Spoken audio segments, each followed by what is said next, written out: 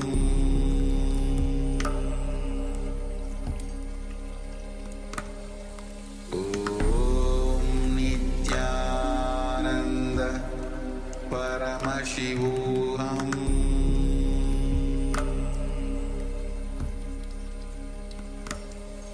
Om Nityananda Paramashivoham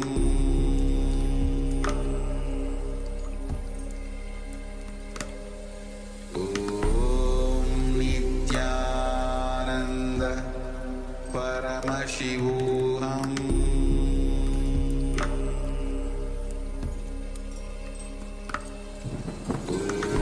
Om Nityananda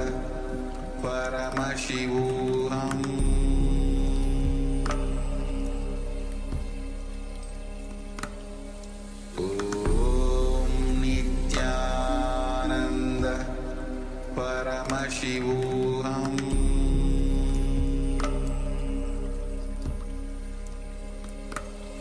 Om Nityananda Paramashivoham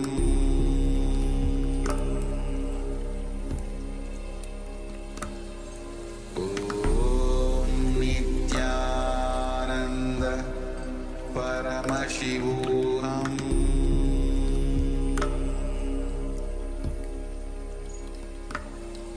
Om Nityananda Paramashivoham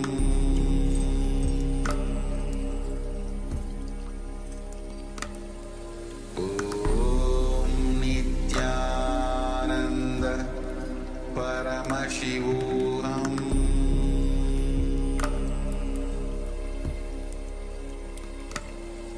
Om Nityananda Paramashivoham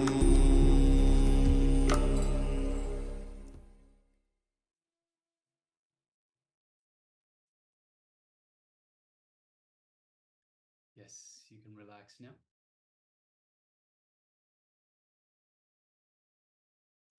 All right. So thank you for everyone for participating, and yes, you can keep going if you're almost ready, just about to roll the fruit out of your palm.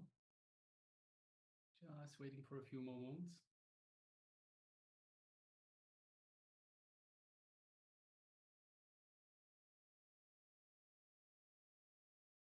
Yes, so the power manifestation of consciousness over matter is one of the greatest, one of the best powers, because it is visible. You can see it, you can see it happening, and you can see the rewards. You can have the rewards right up front. As soon as you're manifesting, you can see it. It's right there.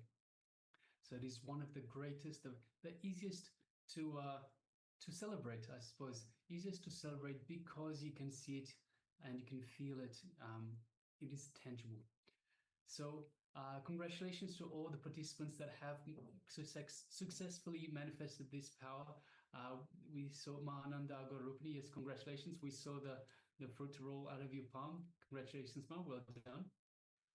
Yes, many of you would have experienced. There's this moment just before the object moves where you experience the oneness. You literally feel, yes, now it's going to manifest. And then it just rolls. And before it might move left, it might move right. You feel that something is moving, but the moment just before it manifests, you have that certainty.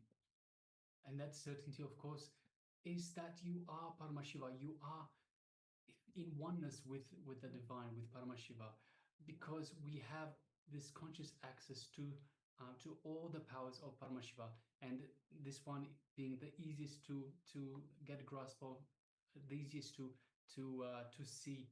It is just such a joy to feel that space of oneness with Paramashiva. So yes, just take a moment and share with us your experience. How did you experience this? Were you able to roll on both sides? Were you able to? How did you experience it? What did you feel when you were especially that moment when the coconut or the fruit just rolls out of your hand, just out of your palm. What is the feeling that you get inside? Do you feel that space of oneness? So just take a moment and share with us. And also the participants, we still have a number of participants that have their camera switched off. I hope you're still there with us. So Ma Joy Zhang and Ma Nijaya Paramashiva Anandini. And of course, we still have the participant that is just has the label iPhone. Requesting if you could also please rename yourself to your real name, and let us know if you took part in this power manifestation.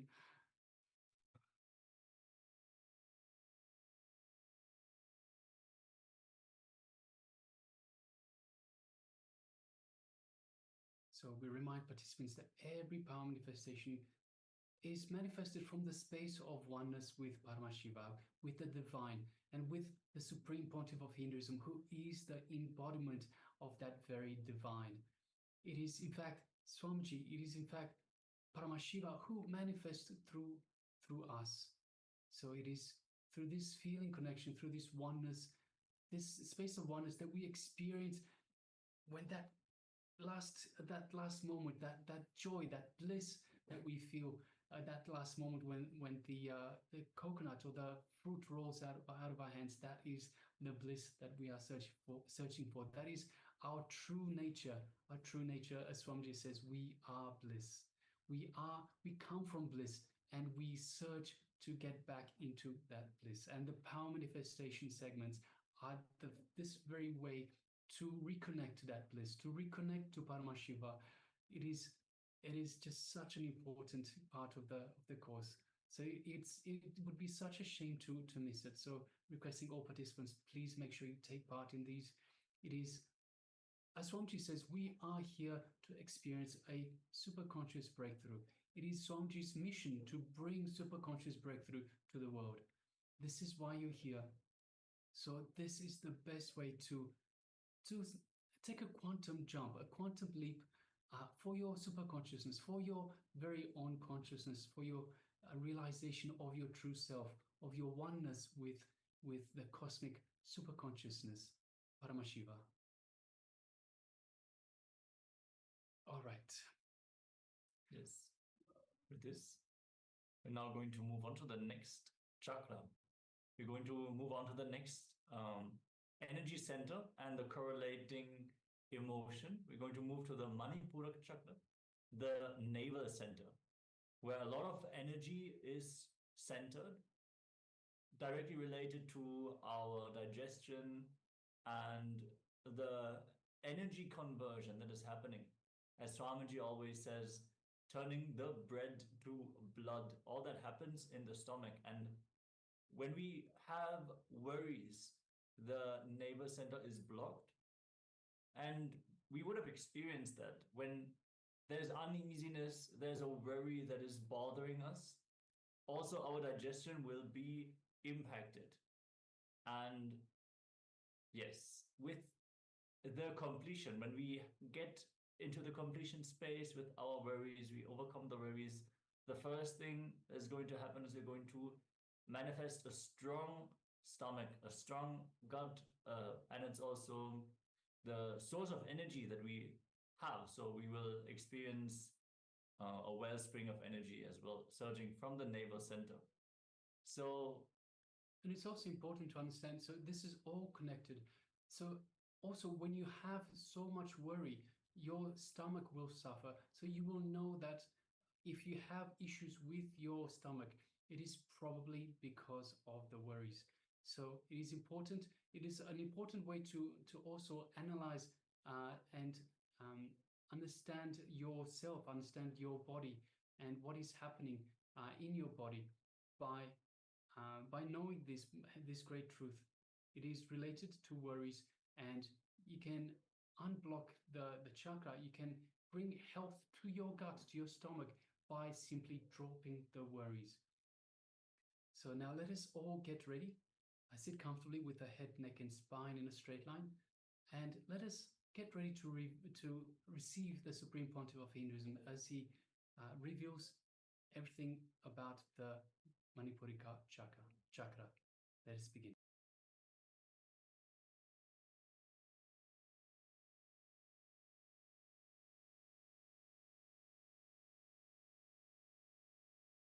Navel is the source of energy, because only through navel you are connected to your mother.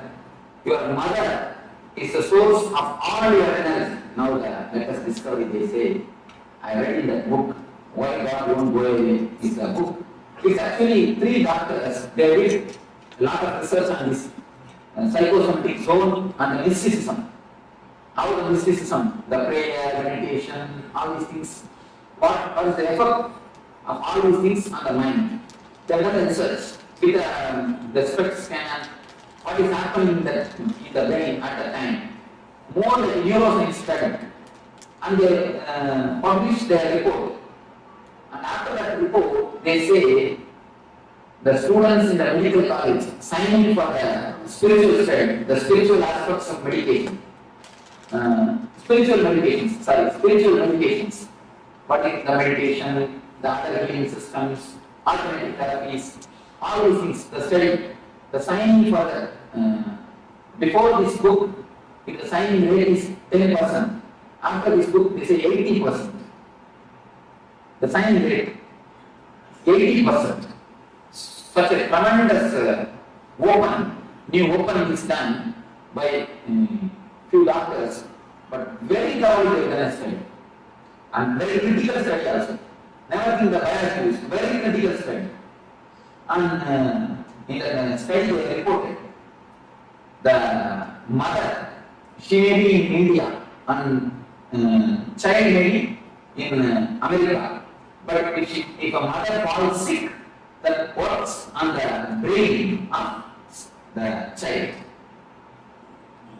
No connection. There is no need that the child should be informed. The mother is sick. Simply it shows in the neural system or the brain system of the child. Of course, no proof. We cannot give any logic, but it happens. It's happened.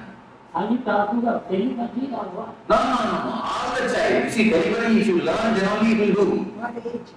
What age of You see, below the 7. Below 7. Below 7. All the kids. Below 7. After 7 only you get the individual. Below 7, no individual. All the kids. It is stored in the brain. There are few kids who have got the immune system strong, they don't get the disease. But there are many kids whose immune system is not strong, they get the disease. Even a small fever, what to say, headache, it is immediately responded. The corresponding thing happens to the kid. Of course, very hard to believe, very difficult to believe. Logically, there is no connection, but they say this is what is truth. Such a, after vast research, they say it is true, it is happened. Why? Because the navel center, Manipura, we are connected to mother through this Manipura. The first source of energy is navel center, Manipura. Through the navel center, we are related to mother before birth and even after birth for some time, few minutes, till we get that connection with the air, with the outer existence. We have a connection with the navel center. Navel center is the center which can give all the 5 energies to us. The ether and air and Agni and water and Prithvi. All the 5 energies, 5 elements, Panchabhutas, all the 5 energies can be given to us through navel center. Other chakras can receive only 1 or 2 energies, but the navel center can receive all the 5 energies. That is the reason we are connected to mother through navel. This chakra is disturbed by worries and depression. By worries and depression, this is a master key. Let us enter deeply. How? You may ask. Any worry, you can see the first blueprint for stomach. You can always see it's an experience of thousands of people. Any worry, the first blow will be for the stomach. Either diarrhea or other digestion problems. Anyway, you always say, I can't stomach it, I can't digest it. And the next thing, let us see what is worry, and then we'll enter into what is depression. First we'll finish the worry, and then the depression. About worry, I think about worry, I always saw more than people give beautiful explanations about worry, because it's an experiential expression. So let me ask some of you to give your explanation about worry. Anyone? Anybody who can give an explanation about worry? I lost my money. I give somebody borrow money. I want to collect you don't want to pay me. Keep on bothering me too much. I'm worried about my money. That's one thing. A small story about this. You see, and also another thing, my son is 31. He don't want to marry. I keep on pushing him. That is one thing. You see, as soon as he told money, I remember a small story. Once a man Ramesh, he got $100 from a man called Ru. He spent it. Then the Ru asked him, "Where is my money?" He borrowed $100 from another Sikh and gave it to the Ru. After a week, the Sikh asked, he borrowed from Ru and gave it to the Sikh. After a month, Ru asked, he borrowed from Sikh and gave it to the Ru. After repeating this for 10 times, he called Ru and Sikh together. Why don't you give the money after every month by yourself? Keep me out of the scene. So this is one reason. Something that you keep on thinking about. That's one thing. And then? But the things don't go the way you expected. And then, anyone? Some more? Some more worries? Fear. Fear inside you to prepare for the future. Insecurity. Worry about your patients. Each one is telling out their worries. You see, whatever he said is only the reason for worries. Now, what he said is the reason for worry. What you said is the cause for worry. Only is the reason and causes. What is worry itself? Exactly give me the definition. Just give me a clear definition. Any philosopher? State of disturbed mind. Okay. Fear of the future which is not there. Okay. Or you process it differently what's happening outside. You are the philosopher. Processing a little different way what is happening outside. A nice thing, nice way of putting things. Then, because 99% of the worry is never become true. Whatever 1% happens, true is always good. It's always good. So, The way how you react to things and the attitude that you have towards everything that you it can be Anxiety about something that happened. married, then you may know you do it. If you are not married, then difficult. Don't try. No, I'm telling you, don't try to answer worry. I'm not telling you. Anyhow, any other philosophical explanation? Apprehension of unknown. Yes. So that's one question. Apprehension of unknown.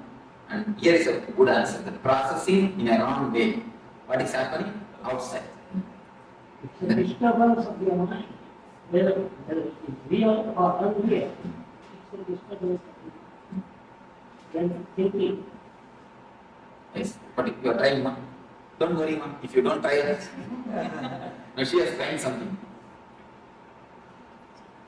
You are going to give some answer. Now you are.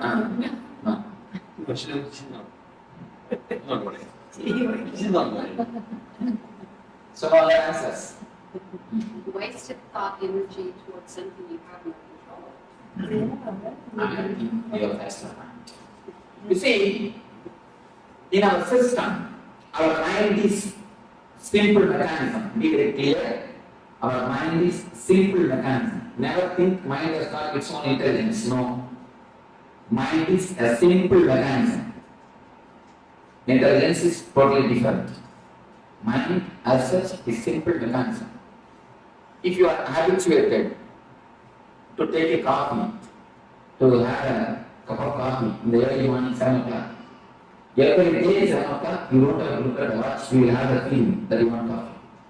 When you have the feeling, then you can see it's 7 o'clock already. Just like that, the mind is habituated, just as the body is habituated for coffee or some routine. Mind gets habituated to have a low energy or to have a shrinking feeling in some times and some situations. Whenever the time comes again, whenever the situation comes again, the situation may not be as deep as it has happened in the first time. It may not be exactly the same as it has happened long previously. It may be just reminder of the last situation, but you will see the same low energy, the same irritation will happen to you. To reduce the whole thing into more clear terms, you can say, if you take the mind as a computer, the few programs which have been affected by virus is for you. There are few portions of your mind which is affected.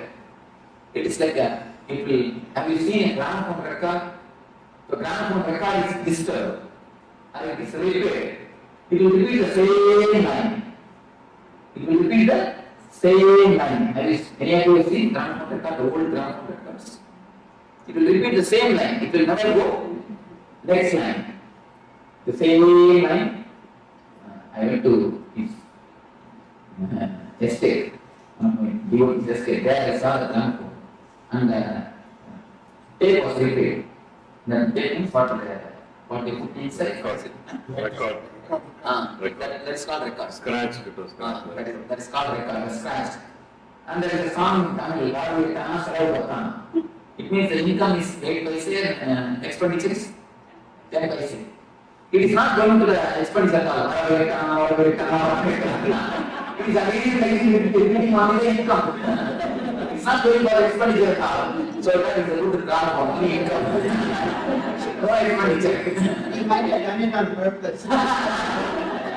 That I don't know. Repeat the same line. It's not going to that. Next line. So, then I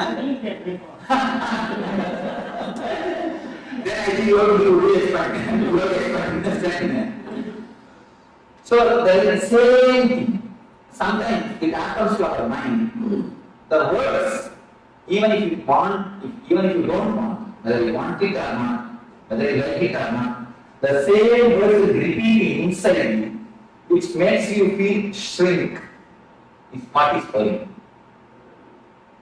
The continuously the same words, which is getting repeated in your system, in your mind, and which makes you feel shrunk, even if you don't want it, is what is called holy. We have two things, please understand. We have two things in our life. One is dialogue. When you speak with others, when you speak with somebody else with volume, it is dialogue. Next thing, when you speak to yourself, it is called monologue. The first thing, all of you are aware. The next thing, only you need to observe, you will understand. You will be sitting on the bank of a river, or on the seashore, or under a tree, or in the swing in your garden. You will be sitting. But your mind will be, tomorrow morning I will go to office and tomorrow evening I will come back and tell the man to wash my car and I will take my inner dialogue. The inner dialogue. What is that's called the term inner dialogue? It's called monologue. Monologue. You see, the speaking to yourself, which you can call as thinking or mind. Any terms you can give, but mind, the word thinking and word mind makes it so big. I don't want to use that word. I am using the word monologue. Inner chatter. If it happens with volume, it is speaking. If it happens without volume, it is thinking. That's all, nothing else. Don't make thinking as a complicated thing. We always think mind cannot be controlled. We come to a conclusion. Without trying, mind as such cannot be controlled. We have a very wrong, major understanding in our life. Mind cannot be controlled. Why you know? You try to fight with the mind when the mind is a whole. You take the mind as all the thoughts. If you think of the mind is something like all the thoughts together. But actually mind is not all the thoughts together. Mind is individual thoughts. But you make all the thoughts together and then you name that bunch of thoughts as a mind. Then you can never break. See, if you put all the sticks together, you can never break. If you have an individual sticks, you can always break. What you do, you put all your thoughts together and label that as a mind, and then you will decide that mind cannot be controlled. And then you never try. Once you come to conclusion, how will you try? Once you start believing, how will you try? Never. But mind is not everything put together. It is an individual small sticks. It is individual thoughts. As long as you deal with thoughts, you can simply transform. When you start dealing with as a mind, you can never change it. The problem is how you are looking. See, first understanding you need to understand this. Mind can be transformed. Mind can be controlled. How? You can ask. When you can control your words with volume. You see, with volume, whatever you speak, you control it. Am I right? Am I right? You are controlling it. When you can control with volume, can't you control without volume? You can vary. Only think a little bit of awareness, nothing else. Just see the logic. With volume, when you can control. Without volume, can't you control? You can vary. First thing, they are not tried. Next thing, you are tried from the wrong corner. From the wrong side. Whenever you look at your enemy, you look at him as a whole. Just like that. Whenever you look at your mind, you look at him as a whole. He is not whole. Never think he is a whole. He is a small parts. If you know the mechanism that you touch, you can simply come over it. The habit. The worrying is a completely habit. It's like a more like a recorded program. You see, in the starting only, you need some reason to worry. In starting, for some reason, something happens outside, you start worrying. After some time, you become such great masters of the art of worrying. You master the art of worrying. After some time, you don't need any reason, outer reason for worrying. You find some reason. Or even if you fail, if you can't find any reason, you see, I have seen some people, if they can't find any reason, they will come and tell me, Swamiji, today things are going so well. I think tomorrow something bad is going to happen. Tomorrow something very big is going to happen. We go to the next step. Tomorrow something big is going to happen. If you can't find even that reason also, even without any reason, you know how to worry. Because the way becomes habit. Your system completely gets habituated to worrying. See, the word habit is a beautiful word. You should understand that word. You should understand that word ori, the habit. If you drop H, your bit will be there. If you drop A, bit will be there. If you drop B, it will be there. Only when you drop the I, it will die. The very word has got a beautiful meaning, habit. Drop H, your bit will be there. Drop A, bit will be there. Drop B, it will be there. Only when you drop I, it will die. The meaning can be understood by the word itself. A beautiful word. Ori becomes just an habit in your system. Ori has become part or a portion in your system. The feeling which makes you shrink and which gets continuously repeated by itself, whether you want it or not, whether you accept it or not, is what is called ori. Next, let us see what is depression. The circuit or the way how the depression is created. See, according to the people of the biology, the body of the animal and body of the man is one and the same, almost one and the same.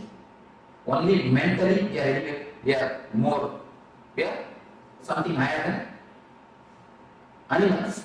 And now they say that chimpanzees do 80% of all the activities what a man does. 80% can be simply done by chimpanzee. Only one thing, he doesn't have his own mind. In the plane of mind we differ, but in the plane of body, we are almost one and the same. If a chimpanzee gets angry, he will simply beat other chimpanzee, or at least a cage. But if a man gets angry, he cannot beat somebody else. In the society, if you are angry against your boss, what can you do? You can give only a smile. Nothing else. If you are angry against your wife, what can you do? Nothing can be done. There you lose job, you will lose food. Nothing can be done. See, anyway, you cannot express your anger whenever you want. You cannot completely express it. But they say, the doctors, they say, whenever anger happens to you, poisonous chemicals are released in your system.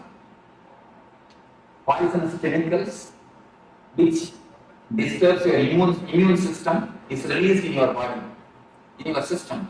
What will happen to all those chemicals, all those acids? It's like acid bath. It's like a bathtub filled with acid. You are taking acid bath every day, every time, whenever you enter into anger, and if you express it, at least you come out of it. The chemical is worked out. When it is not expressed, it is completely, totally suppressed, and just it gets deposited in Manipura Chakra. Manipura is the energy center in which all these negative emotions are deposited. Any suppression, sexual suppression, or the violent suppression of the violent emotions, or the anger, or the vengeance, anything, if it is suppressed, it directly comes to the energy center of Manipura. Manipura is the center where all the suppression happens, all the suppressions are stored. If you suppress, what will happen? The suppressed acid only creates acidity. Nothing else. That is what directly happens. That is the reason the Manipura gets disturbed. The depression and the worry directly disturbs Manipura. Anything suppressed directly attacks Manipura. Manipura is the first chakra, first center which is disturbed by the suppressions and the system of suppressing. That is the reason children don't have any suppression. See, if you see the kids, you can see a grace in them, a beauty in them. You will not see any ugly child around the world. You can see the photographs of kids around the world. Indian kid, American kid, African kid, Sri Lankan kid. Any country, you can just see the photographs. You will not see a single kid who is ugly. Have you seen a single kid who is ugly? You must have seen in so many TVs. Even Ethiopia, they are living in poverty. Even there, kids you see, they have their own grace. They may live in poverty, they may be lean and thin, but the grace of the face will not be lost. Because they are nothing in the Manipura. They have not collected anything, they have not suppressed anything. Have you seen a single kid who is ugly? Have you seen a single grown-up man who is beautiful? The problem is Manipura. The depression and the worry takes the grace from a being. No depression or the worry is accumulated by the kid. Even if they accumulate, they have a beautiful technique to throw it out. Have you seen after feeding the kid, if you put him to rest, he will be just blabbering. Have you seen? Something like that, he will be blabbering. The blabbering is a beautiful technique to cleanse the Manipura. Kids do that. Whatever meditation you are doing in all these 2 days, all the kids they do. Because the system has got its own intelligence to do all the meditation. And the same way, any of you, if you know Yogasana, the major 12 asanas are there. All the 12 will be practiced by the kids from the age 1 to age 7. Without knowing, without you teaching them, they will be practicing. The Dharmasana, all the asanas, they will be practicing. Because the system itself, the body itself has got its own intelligence. In the so-called process of growing, we have lost all these things. And you can see the children spinning or drilling. Have you seen? If you have a small kid, you can understand. For no reason, he will just drill. The spinning. But the spinning is the greatest meditation in Sufism. They say, when you spin or drill, the energy is centered perfectly. The energy center, the centering of the energy happens. In Sufism, the drilling is a meditation technique. But when the child does, we beat him and make him sit. At least Indians. I went to the Sankalpa beach. I saw small kids. They are just entering into the water and playing. The parents are also very relaxed and they just let the children go. And I can't see this scene in Marina Beach. In India, first thing they won't let. And even if they let, how so many rules and regulations they will put up. Child will hate the playing itself. Will drop the idea of play. Of course, anyhow. Whatever the kid does, we don't encourage, we don't allow it. The so-called process, the process of growing, we lose everything. Blocking is a beautiful technique. You may ask how. How can it be a technique? See, whatever you say as a mind, it's nothing but the languages which you know. You can tell me what are the languages you know. English and Tamil, that's all. Not even 2-3 words in other languages. Baranana, Kuchudi. No. 2-3 words in Telugu. Huh? No, Malayalam. I can understand. Huh? I can understand. I see, if you know even a few words, add in the list. Okay. I can understand you. Garbhasana. Gottilla. I can few words. And then Hindi. Thoda. And then Hindi. Any other language? That's all. You see, if suddenly something happens and you forget all these 5 languages, can you say you have something else called mind? No. Even acting out happens only with the seed of language. The verbalization may not be by the language. You see the man who doesn't know any language and he acts out. You can see he has got his own language. But as far as you concern, only these 4 languages. You are not developing your own language. Only if a man is born from birth, if he doesn't know any language, then only then he develops his own language. For you, I am telling you for you. If you forget these 4 or 5 languages, can you say your mind exists? No. Alright, tell me what you mean. I can just tell it to myself. I cannot have a dialogue with someone. That is what. Then again you are using the same language, 5 language. I am telling you, if you forget 5 languages completely, there is no other thing in our mind except this language. Our mind has nothing else, at least the active portion of the mind. Whatever is active in your system has nothing else except this 5 language. Except this language, not for you 5, for others their own languages. You cannot think anything except these few languages. Without that language, it is like a big lake covered by snow. The lake is the energy, the Atma. Snow is the thought process, the chattering. If you can break the chattering, if you can break the thought process, and the water which is inside, or the pure water which is inside can gush out and energize your field. You are this side and the energy is that side. In between, the ice layer is there, snow layer. The ice layer stops the energy reaching you. The ice layer is what is the mind or the thought process. If you can break the thought process, if you can break the mind process, you can see the energy gushing towards you. The Manipura also, Manipura is the energy. The suppressions or the depressions, the suppressed emotions form a layer in your system, in the Manipura Chakra. By some process, if you can break the thinking system, if you can break the thought process, the energy just gushes out and washes away all the depressions and suppressions from your system. If you feel that anything else can exist without words, you can tell me. Anybody else?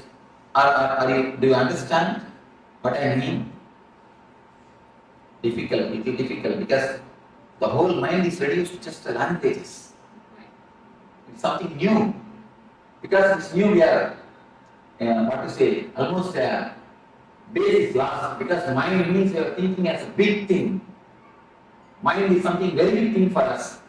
But simply the base is removed. Now I will say mind is nothing but a few languages which you know. So we are really at the loss. The big property is taken from us. But lastly, I tell you. What about people who think before they had any language? You see, that we cannot imagine. Now if you imagine, again you are using only the language. Then you try to imagine, they had their own language. Again, when the mind got developed, when the animal has become man, in the process, the language development was there. The sounds, I see the special sounds are associated with the fear. If a man feels that a fire is happening near him, he used to create that sound, and all will understand something frightening thing is happening there. So they will run away. With the sound, the language was developed. They had their own language. With that sound, they think. They start thinking with that sound. Do you understand what I say? The tribal language, you may call it. I guess we have always assumed that language is a way of expressing what is in our mind. But now you're saying language is simply the mind. Because anything in your mind you cannot have without language, without word, without verbalizing. The verbalizing process, the verbalizing process is the process which is the uppermost layer of your energy system. You are above the verbalizing process and your energy is below the verbalizing process. That is the reason the connection between you and the energy never happens. So any logical thinking is lost without language. There cannot be there cannot be any logical thinking. There cannot be any logical thinking. You see, when you use your logical mind itself, you are not using your whole energy. Please be aware. When you use your intelligence, you are putting all your energy to use. When you use your logic, you are not putting all your energy to use. you can always see the decisions of women is very sharp because they think more with intelligence, not with intellect. The decisions of the men, maybe immediate, they will give an immediate result, but for long run, the decisions of the women are the sharp because they think with intuition. Any decision with intuition or intelligence, any decision with logic has no intuition. I always seen the decision taken by logic gives immediate result, but for not for long run. Decision which is taken with intelligence and the intuition, which may not be directly, you cannot directly give a reason, but you will see, for a long run, for the whole life, it will give a tremendous effort. Swami, I have to thank you for telling this to all the men over here. I'm sorry to give me some examples. You have if you can question me, I am ready to tell you an argument. I'm just like, figure out in my mind, please give me some examples. You see, there are few conclusions. I will not be able to give you directly example because of whom I have seen, in what the place I have seen, all those whole examples I may not be able to give. But you take this conclusion and scan your life and see. For a long run, any great logic man, a man is to excel in logic and a great professor, he will be giving lectures and convincing thousands of people. He will come to the house and a small problem, he will convince his wife for half an hour. After the half an hour, she will start from the first step. You see, she will start from the first step. What do you know? Because the conclusion structure is not by intuition, by intelligence. They don't have thinking. You see, I have always seen women doesn't think much. They get proper results. Because most of the energy is stored in the seed form itself. Whenever it is necessary, it gives out the result. In the ancient India, women are more treated like counselors. Any problem, in the evening, man will come and tell the problems. She will give the counseling, and tomorrow morning it will be executed. More they are treated as counselors, and not only that, the techniques to keep the intuition alive is practiced by women. The dart itself is a technique to keep the intuition alive. Tomorrow we will be using the technique with the dart, with the Chakra. The techniques to keep the intuition alive is always practiced by women, but you cannot see any women logically. How much you try to convince by logic, nothing like that. Is it that they think through the heart more? No, they think through Manipura. They think through Manipura, not through heart, but through. Are they more emotional? No. They think through intuition. The Manipura is the center. You see, Manipura is the center, very active in women. That is the reason only women could give birth. And not only that, Manipura is active in women. One more reason, they need to give birth. They need to give a whole body to one more life. For that, by nature, Manipura is strong for women. They need to give a full structure. Practically, the work of Brahman needs to be done in that energy center. So the Manipura of the women is more strong. That is the reason. And this, I have seen the intuition counselors there, and that also, women are more successful. Even in India, the Urdhva children, have you heard of this? Intuition counseling. Even in that field, women are more successful because the Manipura is very strong for women. The intuition or the conclusions will be more strong because the layer will be very thick. The thinking layer is not deep in women. Only the conclusion layer, the energy layer, is high and strong for the women. Just the proportion between men and women here says we're smarter. That cannot be the publicity. No, that cannot be the solid reason. No, I want a solid reason. No, we have the intuition that we are going to be enriched in our power by attending your course.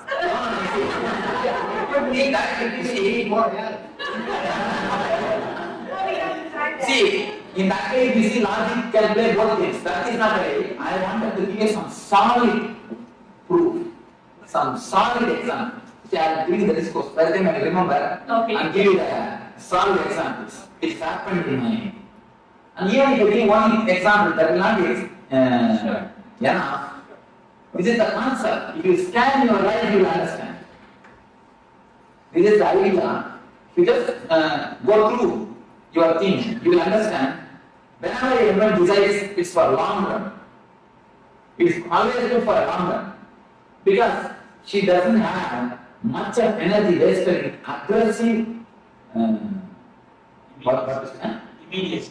No, not only that. The aggressive joys. You see, any joy which comes to you by aggressiveness, but outgoing things. She doesn't have our system itself, the joy of passiveness. The very system is more passive. Energy is wasted only in aggressiveness. The very system is a passive. Women being nurturing, because they nurture, they have to use a lot more common sense and intuition rather than logic. That's something. Why it happens, how it happens, they ask. I am trying to give them some basic examples. I'm giving only the reasons. Reasons from all the energy sources or the books. Only I'm giving the reasons. I'll give you an example and I remember. Manipura, you see this basic understanding. The Manipura is the master of intuition, the master of the energy, master of the energy source.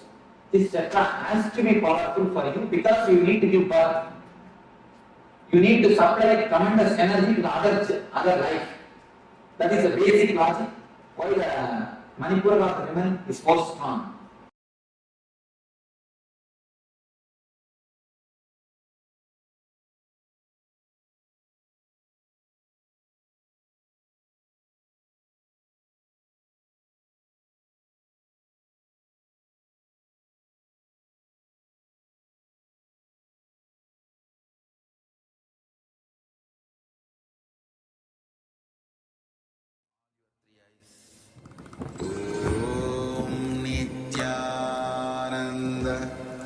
Paramashivoham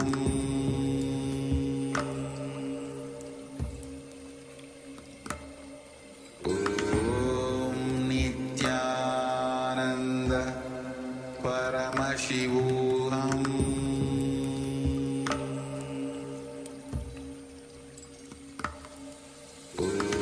Om Nityananda Paramashivoham Paramashivoham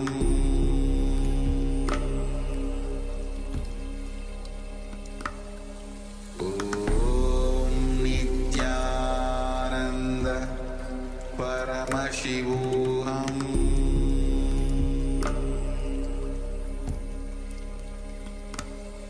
Om Nityananda Paramashivoham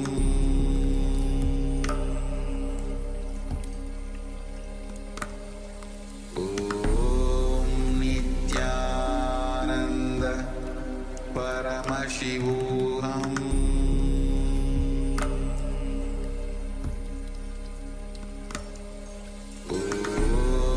Nityananda Paramashivoham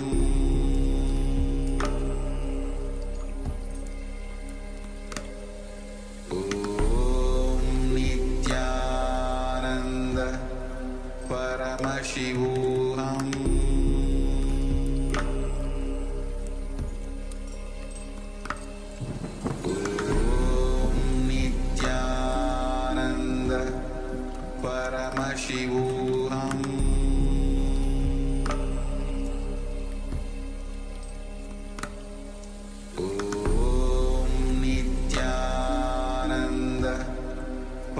Paramashivoham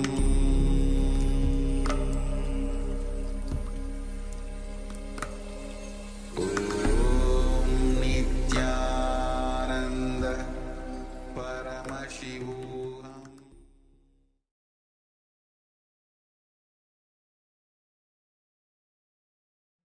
Good. Yes, you can relax now. Welcome back after that wonderful revelations by the Supreme Pontiff of Hinduism on the Manipurika Chakra. So next we'll be moving on to an internalization exercise. Meanwhile, if you have any questions regarding to the revelations that Swamiji has just imparted with us, please feel free to share with us. Let us know in the chat box. We're only too happy to clarify things for you, to help you out, to make sure that you don't have any blocks missing in this bridge or this wall that we're building brick by brick. So if you have any questions at all, please make sure that you ask. This is what we're here for. All right, so let us move on to the internalization exercise. Yes, understand how worry can disappear. The moment you bring authenticity into your thinking, worry disappears. As long as you don't bring authenticity into your thinking, integrity into your thinking, worry continues to rule you. Now, let us enter into an exercise.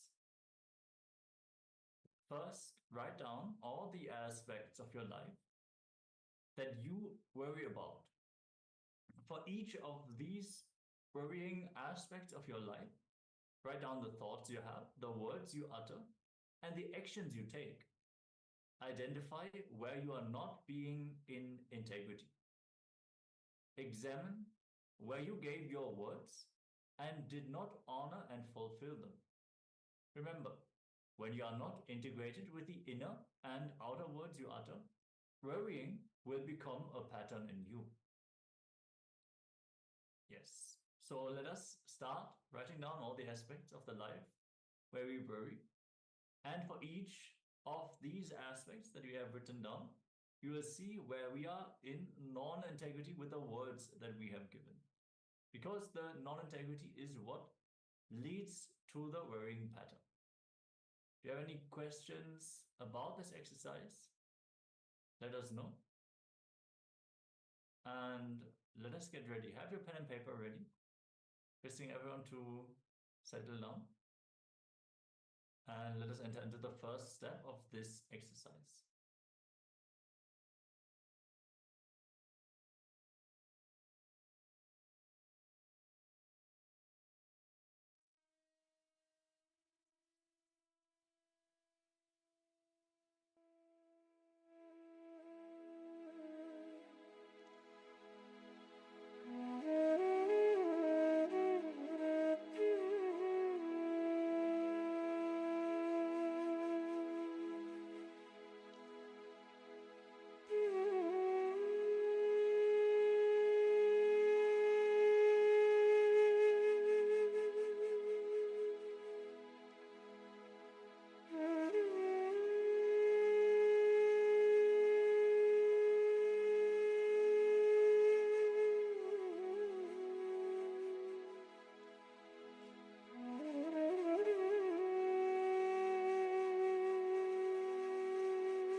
I welcome you all with my love and respect.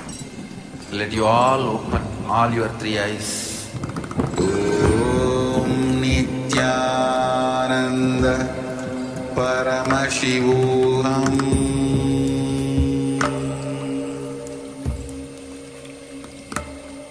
Om Nityananda Paramashivoham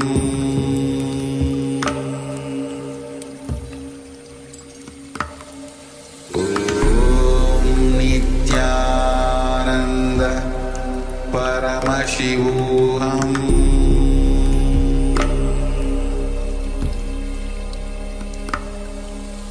Om Nityananda Paramashivoham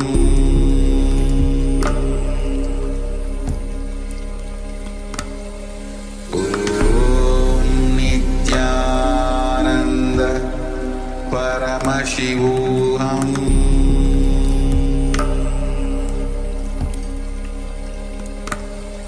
Om Nityananda Paramashivoham.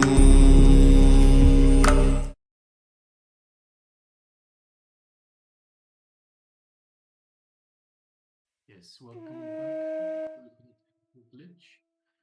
So, just requesting participants, let us know if you require some more time on this particular exercise before we move on to the next one.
now move on to the second exercise. Let us look at your life. You look at your life and identify all the things that you forget most often. So all the things that you forget most often. For example, you might regularly forget to take your medicine, or you forgot where you kept the car keys. Examine what are the words that you utter in all these aspects of your life where you are forgetful. So once again, examine what are the words that you utter in all these aspects of your life where you are forgetful, and identify and write down where you are not in integrity. So identify where you are not in integrity in these situations, in these aspects of your life where you are forgetful. So let us go ahead. Take a few more minutes for this second exercise.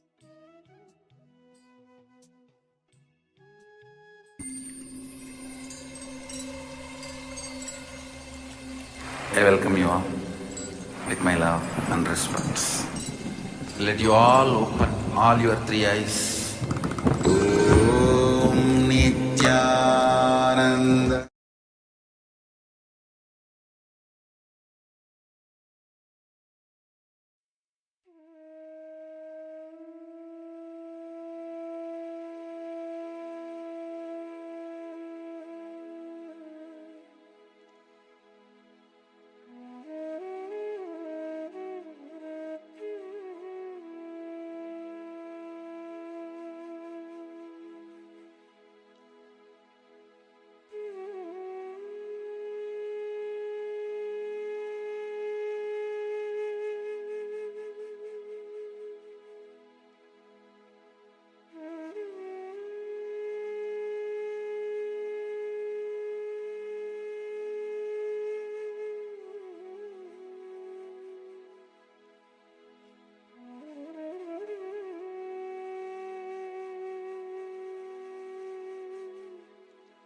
on to the next step of the exercise. For each of these varying aspects of your life,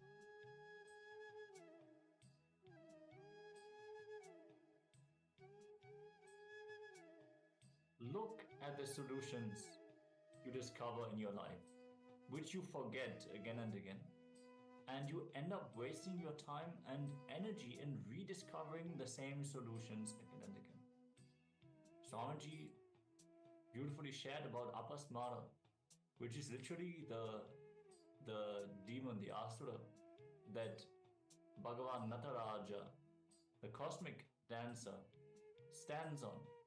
It is our forgetfulness, the forgetfulness of the spiritual truths and insights that we have already discovered, forgetting the powerful cognitions that help us solve the problems of our life. So let us look in and see those solutions which we have discovered, but we waste our time rediscovering them again and again because we forget the solutions. So let us take a few moments and look in for this step of the exercise.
understand that worry is nothing but a continuous, uncontrolled inner chattering that's happening inside your mind.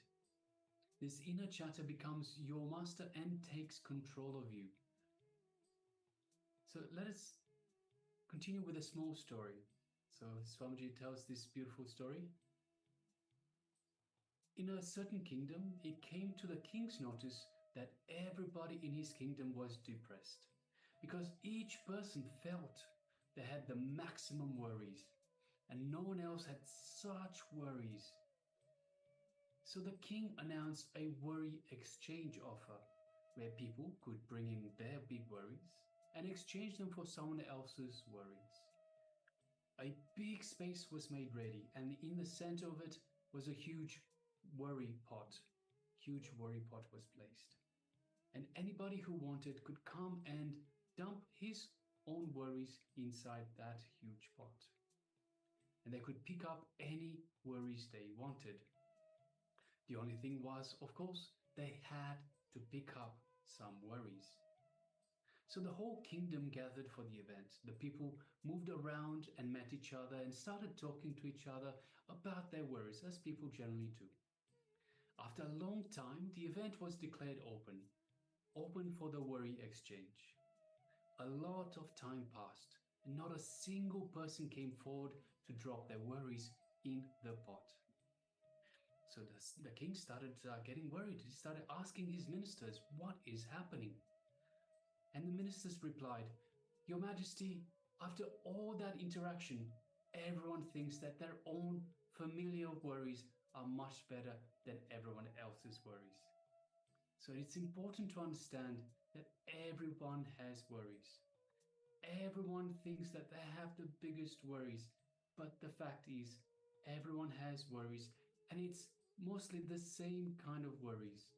And it's much better to have our own worries that we are familiar with. We are much more comfortable with our own worries than new worries.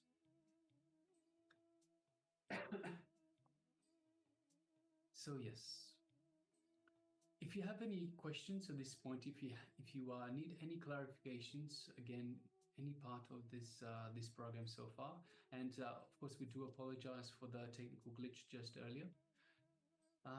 Do let us know if you have any questions. We're happy to clarify. This is what we are here for. All right.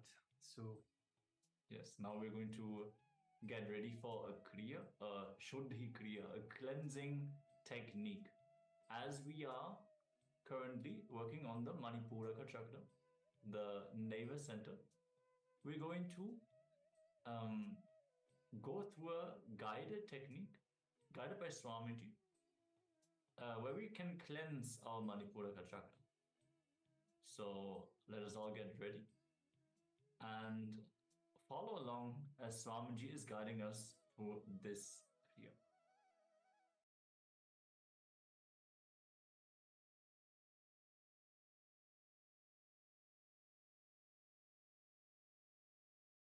Why the Manipuraka of the women is more strong? Now I have to give you some practical example. I'll give you. So whenever you suppress or you put the desires into the system, that goes and gets settled in Manipuraka like a layer, like one ice layer. Here is a small meditation, as I told you. Mind as a layer is nothing but a language. If you can break the language, you can break the layer. The whole layer is nothing but a language. If you can break the layer, you can break the ice layer. You can allow the energy or the water to come up or to gush to the higher zones, to your being. The breaking of the ice layer, the technique to break the ice layer is called blabbering. This is a very powerful technique to cleanse the Manipuraka, to break the inner chattering, to break the thickest layer of depression. Now, let me explain the technique to you. First, you will concentrate on Manipuraka. Concentrating means you will just relax and sit feeling this place.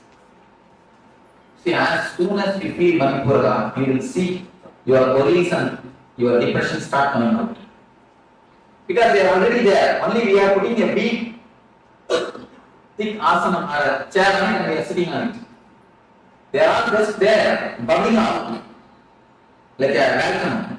But we have big seat cushion on that and allow that we sit and we feel we are comfortable.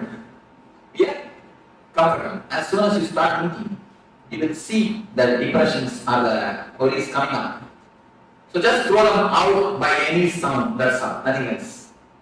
Make any sound, you will feel or make any sound, just feel that you are throwing them out. That's not, you understand? Just make any sound. It should not be a word, kind word. You see the kids, they make sound, just like that. Any sound. At first 2-3 minutes you will feel Swami is making us mad. Please be very clear. I am not making you mad. I am just saying. I am not making you insane. I am bringing out the insanity from your inside. I am bringing out the insanity which is inside you. You understand? Something you commented. Can I hear it? We are going to be happy of hearing this. That is nice.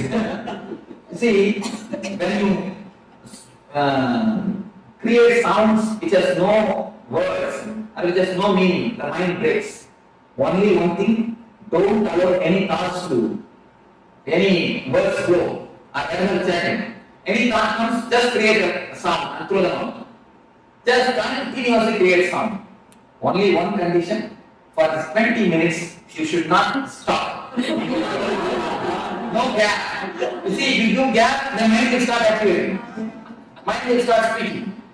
So, don't allow any thought to come. Create continuously some sound. Can you repeat the same sound? That is not a problem. That is not a problem. See, if you don't get any sound, one thing, you should not allow your mind to think. Then only the system will break. You see, 21 minutes is one energy circle. The 21 minutes, don't allow any thought. Try your best and create only sounds. And within 2-3 minutes, you will see automatically you will remember the man who cheated you. Who is your enemy? The intimate enemy. The intimate enemies and enemies, all these things you will remember it yourself. And all those tears will come up, all these things will happen. You see, tears will come, or the deepest feelings will come, anger will come. Allow everything by words, by some sounds, not the words, some sounds. Then how does the worry come? Automatically it will come up, you will see. It will come like a figure, a small words, a broken way. Automatically it will come and just throw them out by the word, by the sound, not by the word, by the sound. You will see automatically it is coming up. All your enemies will come up, you will kill all your enemies, throw all your anger, everything will come up. You see, this is called, 1 minute, this is called verbal catharsis. And one more thing you can do, it is called physical or body language catharsis. The verbal language catharsis is this. One more thing, body language catharsis. Just remember your enemy and make as much of faces as possible. Why not? All your tensions are hidden in the face. You don't know. The grace is lost because of the layers of the tension in your body, in your system. Have you heard of this theory in photography? They photograph the aura body. And now it is accepted as a diagnostic system, one of the diagnostic systems in the East and of course the West also. It is discovered in Russia. They say if you are worrying, if you have a suppressed mood, depressed mood, the aura in the photograph falls only for 2 inches or 2.5 inches. If you express the worries like this, if you shout and finish, throw it away. They say at least 8 inches aura is seen. 8 inches, the Korean photography. Any of you have heard of Korean photography? Not even one. You have heard of the Korean photography? Have you seen any photographs? They photograph ghosts, they photograph angels, they photograph when the man becomes possessive. What happens? All those things are photographed. And they prove how a spirit enters into a man and how it leaves at the time of death. A man is continuously photographed and the light going out of the body is seen and the silver carvings, even after the cutting the navel cord or the umbilical cord, umbilical cord, a subtle connection exists for 11 days between mother and the child.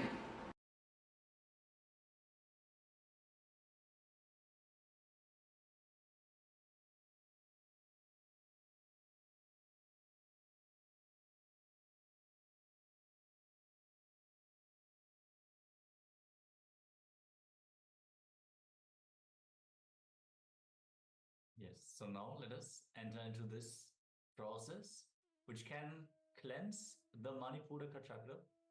It can remove the deep engrams of worry. So for this Kriya, what we're going to have to do is create chaotic sounds. So no words should be verbalized, just continuous sounds, blabbering, like Swamiji said. Just make all the wild sounds and express. Keep expressing yourself continuously. It is the verbalization that we carry and store in our navel region, which expresses as worry. So all the unspoken, all the unfulfilled words that we carry in our navel, when we bring the wild verbalization, the chaotic verbalization, without any meaning behind it, that is when the navel will become soft.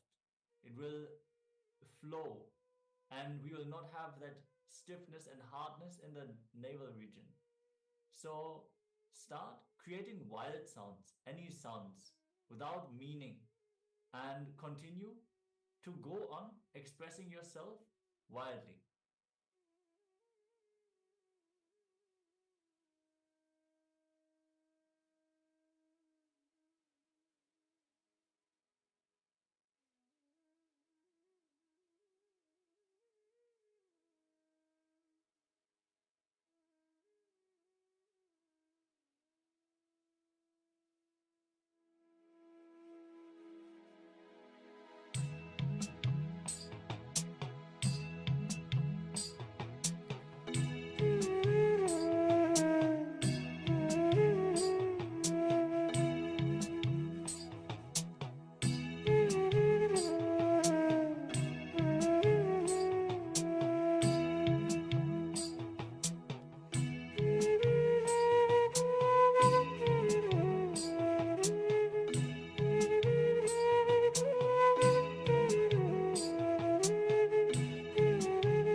relax now. So let us next move on to a detox segment. So once again, detox is very important to remove the toxins that we have built in our body. See, over time, we ingest certain foods that have toxins, that have poisons, basically things that poison our body, and they get stuck into our bodies, and they basically stop us from having the life that we should, from having the body that we should, the body that is aligned to the cosmos, to the cosmic will. So these toxins have to be removed. As we've mentioned at the very start of the program, in day 1, we'll be going through different detoxification segments, detoxification strategies, techniques in order to remove these toxins from your body. And now we're moving into one that is for herbal juice. Yes, as Swamiji shared, 80% of our enlightenment is actually just cleansing the stomach. And now that we have covered the Manipuraka chakra, which is directly interlinked with our digestive tract, naturally, if we have even physical blockages, so residues of toxins in our digestive tract, naturally, they will also impact our Manipuraka chakra. So that can lead to worries, and that can lower the energy that we can express through that chakra. So the herbal juice should ideally be taken during the late morning, 2 hours after the first meal, on a light and empty stomach. So it can be prepared in a short amount of time. You can make it cold, raw, sweet, or savory as per your own taste. So you can take any vegetable. That is one part of the juice. Any vegetable of your choice with sufficient quantity of water. So 1 part of vegetable and 4 to 5 parts of water. For example, beetroot, carrot, white pumpkin, or arugumbul leaves. And ginger also is a great option. Swamiji also emphasizes on the power of bitter gourd juice, and there's so many different vegetable juices that you can easily consume, and they will have a very soothing effect on your digestion. They will feed the microbiome, and generally increasing the intake of liquid and raw foods will really help you to detox your stomach. So the herbal juices are a great solution that you can simply add to your diet. You don't have to change anything about the way you eat.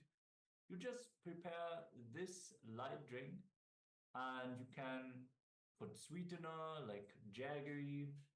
It's best to take jaggery for sweetening because it has a lot of minerals and antioxidants, great beneficial substances. And you can put a pinch of salt, which will just open up the flavors a little bit more, and it makes it very enjoyable to consume. So it can also be consumed plain. So you don't have to add salt or sweetener at all. You can just drink the herbal juice as it is, but you should not store it in a refrigerator or take refrigerated vegetables for the juice, because that will change the quality of the beverage. You should just take the vegetables at room temperature, water at room temperature, and then just consume the juice immediately. Don't store it for a long time, because once you ground up the vegetables, they will be more prone to oxidization. Yeah, so this is a very simple solution for detoxing the intestines and really nourishing the body. Swamiji has put so much emphasis on the power of the Nirahara Samyama. And even if you don't do the full Nirahara Samyama, just adding more herbal juices to your diet will help you to feel light and energized, cleansed throughout the day. So with this, we already covered the detox segment for the herbal juice. So if you're inspired, if you want to try this, just every day take some vegetable and make some herbal juice. With this, we're now going to move to the next round of today's power manifestation. Yes, so once again, today's power manifestation is the power of consciousness over matter. So once again, we request the participants to gather their coconuts or fruits, round fruits that you have with you. And let us start moving the coconut in our hands once again. Let us roll the coconut from our palms. So in the previous round, we moved the coconut. So in the first round, we moved the coconut to one side. Second round, we moved it to the other side. So let us now go to the other hand. So let us have the coconut or the fruit in the other hand. So requesting everyone to get ready and let us sit comfortably with our coconut on our palm. So the palm should be flat. The coconut should be on the palm. And make sure the coconut is facing the ends of the coconut is facing on this axis here. So you have the round bit here, so you can easily just roll off the hand.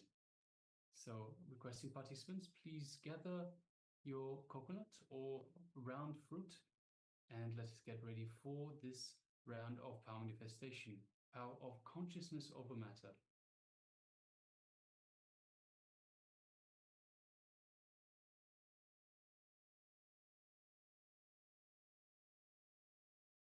All right, so if you have your fruit ready, your coconut ready, let us sit comfortably with the head, neck, and spine in a straight line. You can close your eyes or keep them open, up to you. And of course, when you manifest the power spell, again, you can close your eyes as well. So you can just visualize through your eyes. So without actually seeing the coconut itself, that will be a next higher level as well. So if you wish, you can go ahead and do that as well. So we've moved it to the other hand that we usually use, and we can even close our eyes to make it even more difficult. So we're just moving to higher and higher levels. We're getting you a little bit out and out of your comfort zone, so that way you get more comfortable with manifesting this power. So let us get comfortable, sit with the head, neck, and spine in a straight line. You can sit on the floor or on a chair, whichever you find most comfortable, but make sure your head, neck, and spine are in a straight line to facilitate the movement, the free movement of the Kundalini energy. Let's just take a long, deep breath in and out. And just relax into that breath. Let us now bring our attention to the Ananda Gandha, which is just below the heart center, the inner space, our inner space. Let us visualize our favorite image or favorite murti of Swamiji in our inner space. And just take a moment and just see yourself and Swamiji in your inner space. Feel the connection to Swamiji through that image. See Swamiji in your inner space. Feel his energy just permeating throughout your entire body, reaching out to every single one of your cells.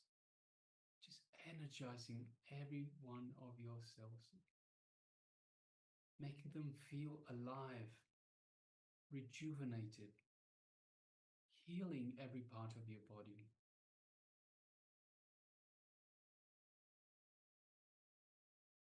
Let us just feel this space of oneness that we have with Swamiji in your inner space. And you know that you are in oneness with Swamiji. the embodiment of Paramashiva himself, Supreme Pontiff of Hinduism, living avatar. Just take a moment and feel that space of oneness and enjoy that space of oneness.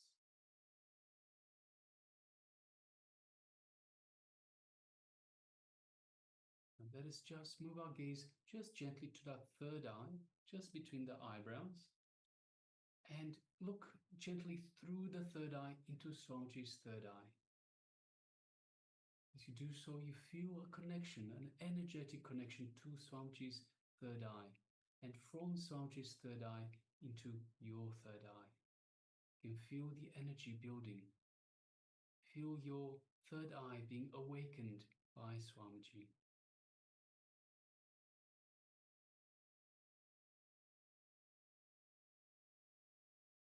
Now let's take a moment and make a conscious declaration for that coconut or that fruit to move, to roll out of your hand.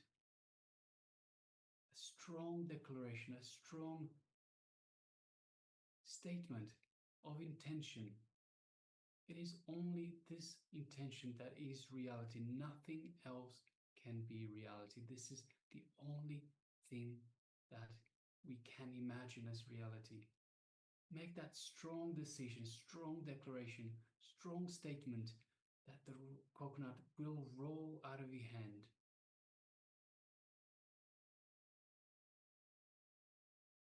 Now let us start chanting the Mahavakya.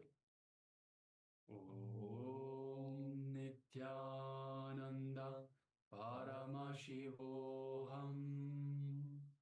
Om Nityananda Paramashivoham. Om Nityananda Paramashivoham. Yes, continue chanting the Mahavakya. And from this space of oneness with Swamiji, from the conscious decision, strong intention that you've made, and from the powerful cognition that you are Paramashiva, let us start manifesting this power of consciousness over matter. Let us start rolling the fruit or the coconut out of our hand. Let us begin.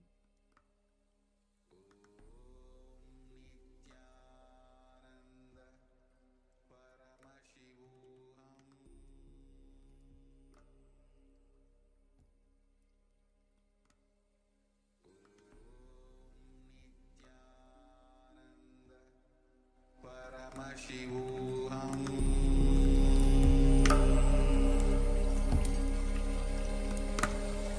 Om Nityananda Paramashivoham.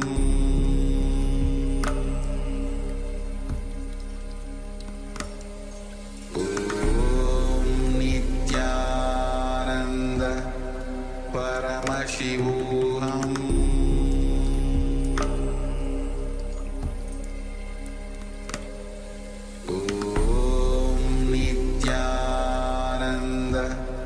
Paramashivoham.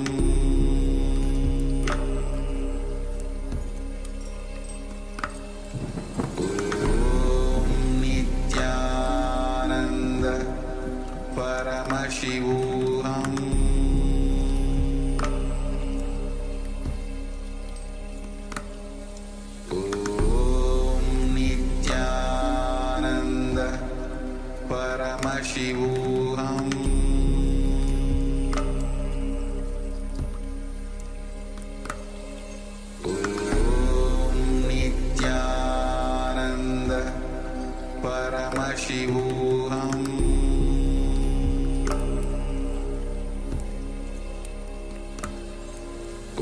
Om Nityananda Paramashivoham.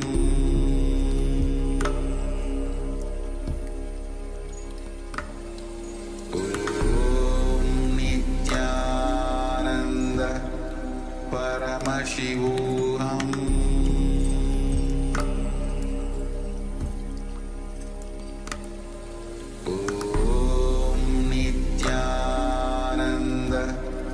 Paramashivoham.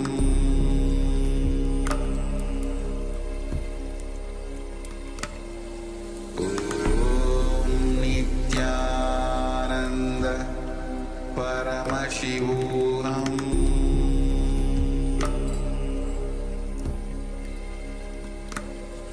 Om Nityananda Paramashivoham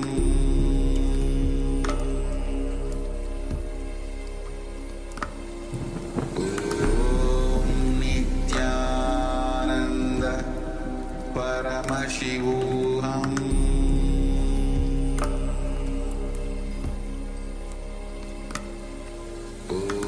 Om Nityananda Paramashivoham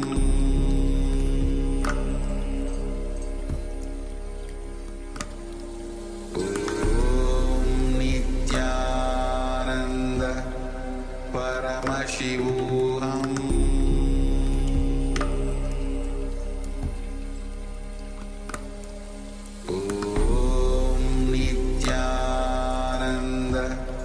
Paramashivoham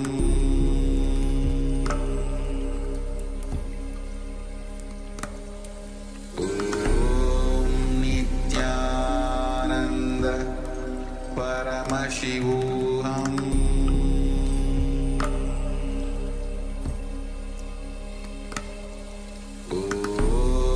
Nityananda Paramashivoham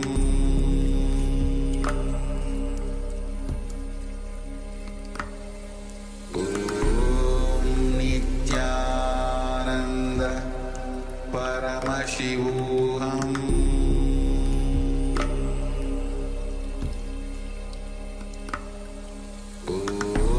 Om Nityananda Paramashivoham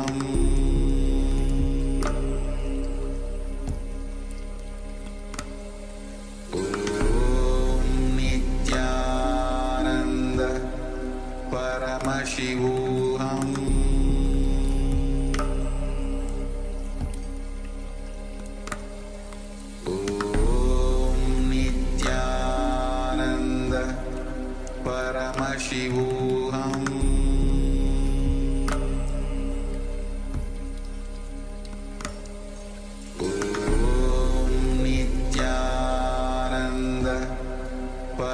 Paramashivoham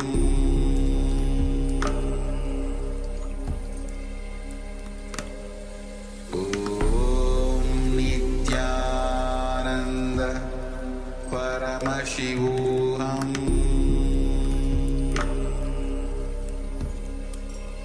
Om Nityananda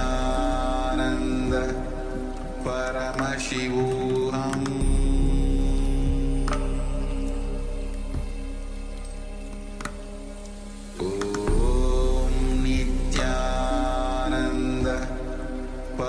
Paramashivoham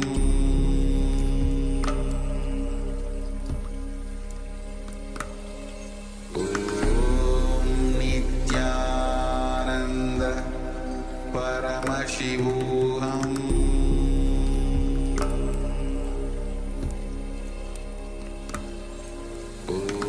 Om Nityananda Paramashivoham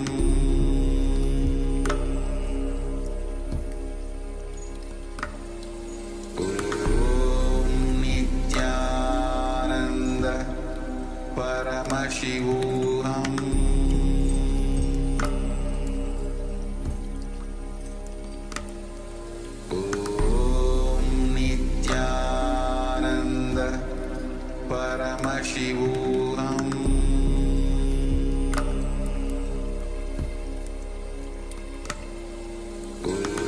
Om Nityananda Paramashivoham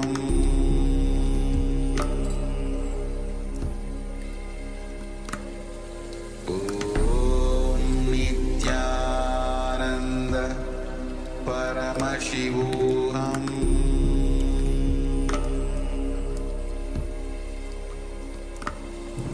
Om Nityananda Paramashivoham